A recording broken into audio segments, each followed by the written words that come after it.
I used to, you know, just practice law, do my thing, etc. And in the beginning, I was making good money with the practice. Not the kind of money I'm making now, but I was making good money. And I remember one day I went to Ross. I don't know if you guys know what Ross is, but Ross is like a discount clothing store, and it's not even like fancy, nothing fancy.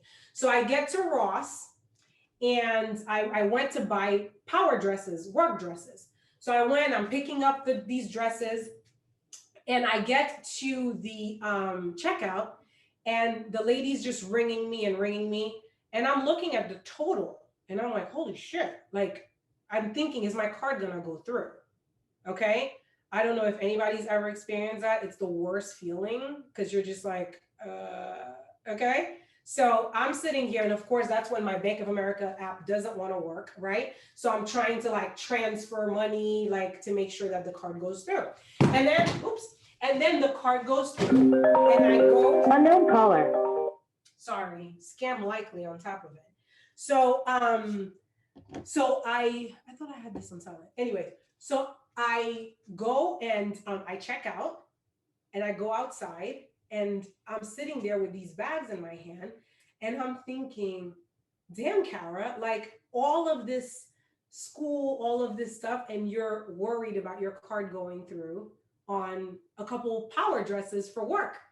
And so I said, something's wrong with my thinking around money, that it doesn't matter how much money I make, somehow I make it all disappear all the time.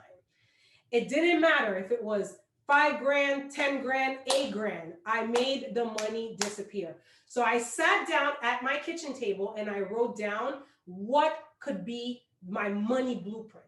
Because I understood, I was watching something with Bob Proctor. It's called The Paradigm Shift. You got to go listen to The Paradigm Shift, by the way. Okay. And that's when I really got into like the subconscious mind and all of that. And he talks about the fact that we're programmed.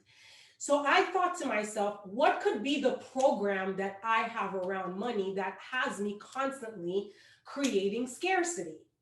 And lo and behold, I sat down and I thought, my parents met in New York. When I was 6 months old, my dad decided to move back to Haiti with my mom and my sister, who was 4 years older than me. So he was 24 at the time, 2 kids and a wife. Do you think they were talking about abundance, or they were talking about there isn't enough to go around? And mind you, I'm a open subconscious mind kid who's just absorbing all of this program.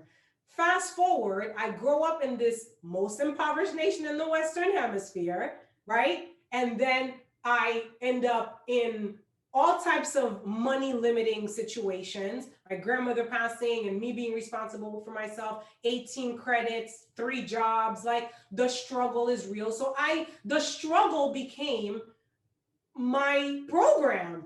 So creating not enough was a thing. And when I said, oh, hell no, I don't want to do that anymore. And I started reading things like The Science of Getting Rich, right? The believing, the power of believing and things like that. And starting to look at better images. I started going I stopped going to Ross. I started going to Bal Harbor Mall. I couldn't afford anything in there, but I was putting myself there so I can override this stinking thinking that had me think that even I couldn't go there. Because I was like, I can't afford anything there. No, but I'm gonna go until that's like where I shop. That's the only place I can shop now, because that's where I can find the stuff that I need. But I slowly did that because I slowly changed the database. So the output is now different. So all this to say, even though the book is probably the least value-wise, dollar-wise, that's what changed my life, and it changed my bank account.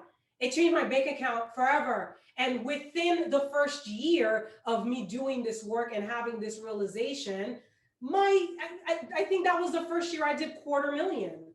And it was like, whoa. So I could have created 250,000 this whole time. I just didn't have the database that was propelling me to do that. So I was thinking that that 100,000 that I was barely breaking was what I was able to do. And then after a 250,000, it was like, well, if I can do 250,000, let's go for 500,000. And then 500,000 happened. I was like, oh, well, let's go for 1,000,000, right? Because why not? And so that's what I'm trying to tell you is like everything starts with you. It's in your head, all of it. Your success, your failure, it's all in your head. You're creating all of this. So when you take 100% responsibility for everything that is going on in your life, you can really change anything that you decide to change in your life.